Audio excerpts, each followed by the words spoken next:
नमस्कार साथियों, आप सभी का स्वागत है आपके अपने चैनल जिसका नाम है अपडेट्स विद मोहित।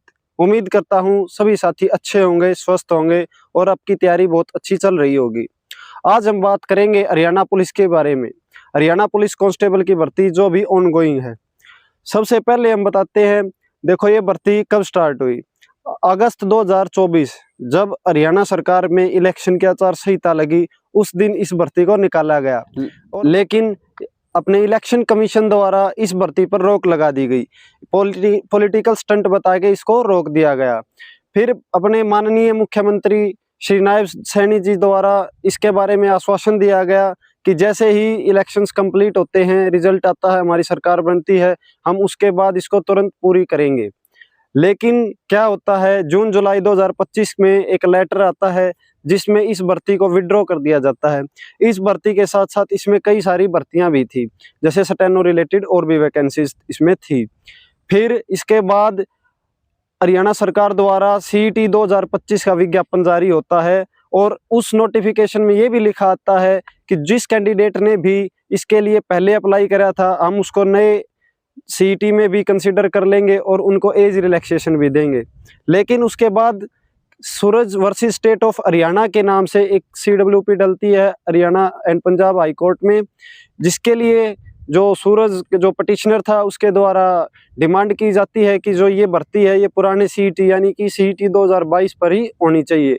लेकिन सूरज वर्सेस स्टेट ऑफ हरियाणा के अंदर एक डिसीजन आता है कि किसी भी सरकार के पास ये विशेषाधिकार होता है कि किसी भी टाइम पर भर्ती को निकालकर उसको विड्रॉ किया जा सकता है। इसलिए सूरज वर्सेस स्टेट ऑफ हरियाणा का जो केस था वो डिसमिस हो जाता है। अब 2026 के अंदर इसके फॉर्म निकलते हैं, अभ्यर्थियों द्वारा, इसके कैंडिडेट द्वारा इसके फॉर्म भरे जाते हैं। और अभी कुछ दिन पहले तो झटका जब लगा बच्चों को, जब इसकी PMT की फर्स्ट लिस्ट आती है, उसमें जो जनरल की जो लिस्ट है वो 52-53 के आसपास आती है और EWS की लिस्ट जाके 71 पॉइंट समथिंग पे आती है।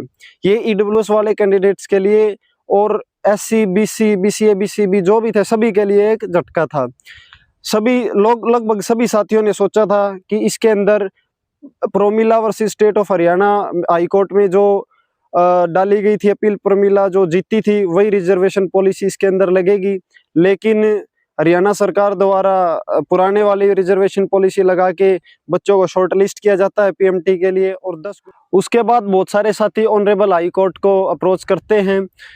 उनकी डिमांड मेनली ये होती है कि हमारे जनरल से ऊपर जिन 52-53 नंबर पर जनरल की लिस्ट लगी है, हमारे उनसे ज़्यादा मार्क्स हैं, तो हमें कम से कम PMT, PST और रिटन एग्जामिनेशन में तो हमें मौका मिलना ही चाहिए।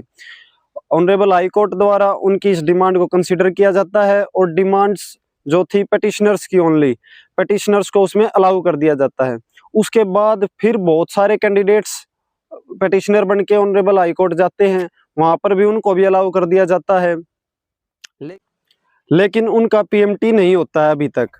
फिर जब 10 गुना बच्चों में PMT को लेके बहुत सारे कैंडिडेट्स एब्सेंट रहे और कुछ कैंडिडेट्स जो है क्वालिफाई नहीं कर पाए, तो जो HSSC द्वारा पहले 15 गुना बच्चों की जो लिस्ट आई थी, उसके बाद एक 5 गुना बच्चों की और लिस्ट आती है, क्योंकि बहुत सारे साथी जो है गए नहीं हैं PMT देने के लिए और बहुत सारे साथियों का जो है वो क्वालिफाई नहीं हुआ होगा। उसके बावजूद भी 20 गुना कैंडिडेट्स होने के बावजूद भी एक 5 गुना कैंडिडेट्स की और लिस्ट आती है। पहले जो EWS की लिस्ट 71.5 पर थी, वो अब 68.5 पर आ चुकी और जो जनरल की जो कट ऑफ है वो ओनली क्वालिफाइंग मार्क्स यानी कि 50 पर आ चुकी। और भी लिस्ट नीचे आ गई, जैसे BCA 59 पर आ गई, BCB की 66 पर आ गई। लेकिन उसके बावजूद भी जो 10 गुना बच्चे हैं शायद वो नहीं रहे, क्योंकि PST लेना तो अभी तो उसमें तो बच्चे और भी निकलेंगे। उसके बाद 5 गुना बच्चों की और लिस्ट निकाली गई 20 गुना के बाद, यानी अब 25 गुना बच्चों को बुला लिया गया। उसके बाद HSSC द्वारा एक SLP लगाई जाती है ऑनरेबल सुप्रीम कोर्ट में, जिन बच्चों को अलाउ किया जाता है उनके अगेंस्ट, कि हमारी रिजर्वेशन पॉलिसी में कोई दिक्कत नहीं है, हमारी रिजर्वेशन पॉलिसी बिल्कुल सही है, जिसकी आज ऑनरेबल सुप्रीम कोर्ट के अंदर डेट थी। उस डेट में आज ऑनरेबल सुप्रीम कोर्ट द्वारा जो याचिका HSSC द्वारा डाली गई थी उसको डिसमिस कर दिया जाता है। अब बात करेंगे हम इसका फ़र्क क्या पड़ेगा। एक तो जो भी कैंडिडेट्स जिनको अलाउ किया गया था वो एज इट इज़ रहेंगे, उनका स्टे ऑर्डर जो था वो एज इट इज़ अलाउ और वो हरियाणा पुलिस का पीएमटी, पीएसटी और रिटन एग्जामिनेशन दे सकते हैं, लेकिन वो ज्वाइन नहीं कर सकते।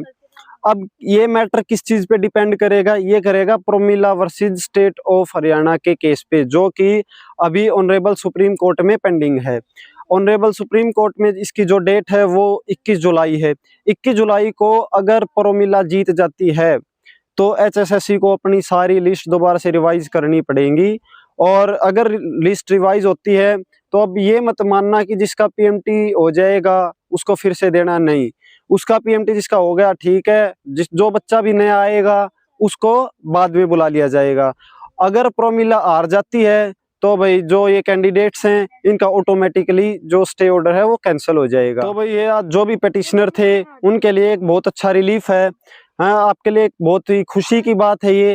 हालांकि आगे क्या होना है क्या नहीं है किसी को नहीं पता होता, लेकिन ये आपके लिए एक बहुत ही अच्छी खुशी की बात है। हम भी आपके लिए दिल से खुश हैं। तो भाई आज की ये अपडेट थी कि भाई जो भी पिटिशनर हैं उनको भी सुप्रीम कोर्ट द्वारा भी अलाउ कर दिया गया है, वो अपना पीएमटी दे सकते हैं, पीएसटी दे सकते हैं और रिटन एग्जामिनेशन भी वो दे सकते हैं।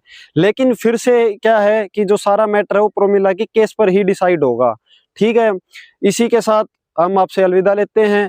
अगर आपको हमारी इंफॉर्मेशन अच्छी लगती है तो आप वीडियो को लाइक कर सकते हैं, शेयर कर सकते हैं, कमेंट कर सकते हैं और चैनल को सब्सक्राइब जरूर करें। इसी के बाद जय हिंद, जय भारत, जय हरियाणा। धन्यवाद।